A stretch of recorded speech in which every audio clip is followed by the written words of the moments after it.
Real people calling out a broken tipping system and why they're done playing along.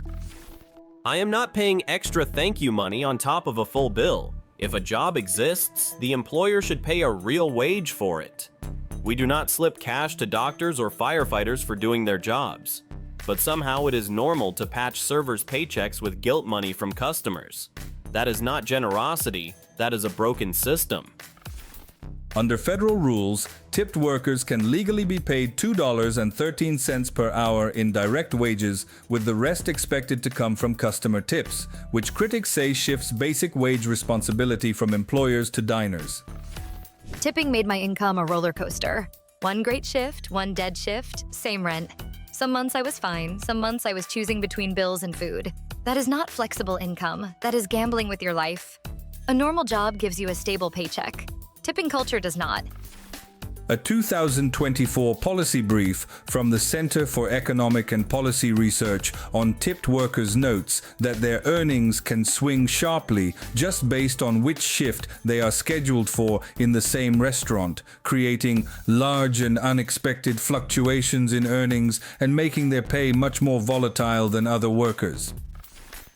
Tipping is not just awkward, it is biased.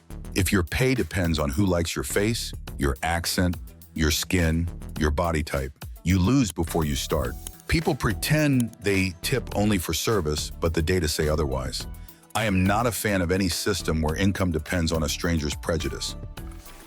A 2008 study in the Journal of Applied Social Psychology called Consumer Racial Discrimination in Tipping, a Replication and Extension found that even after controlling for service quality and other factors, black servers received smaller tips than white servers from both black and white customers in U.S. restaurants. Tipping is a loophole for cheap employers. They advertise great service, charge full price, and then quietly expect customers to cover a chunk of payroll.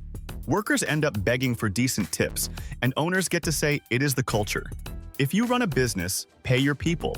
My tip should be a bonus, not their survival plan. A 2024 article on Investopedia explains how many restaurants and food businesses use tipping rules and tip credit laws to keep their own labor costs down. In some states, they can pay as little as $2.13 an hour in direct wages and rely on customer tips to meet the minimum wage, effectively shifting a big share of payroll costs from employers to customers. Tip screens are emotional blackmail. You order a coffee, and the tablet shoves huge percentages in your face while the barista watches your choice. It is not gratitude, it is pressure. I am tired of feeling like a bad person just because I do not want to add a big extra fee to every tiny purchase.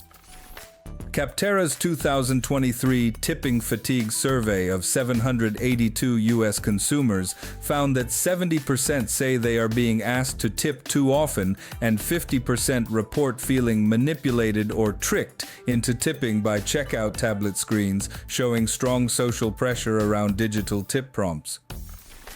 This was the against side. The for video is on the channel. Watch it next.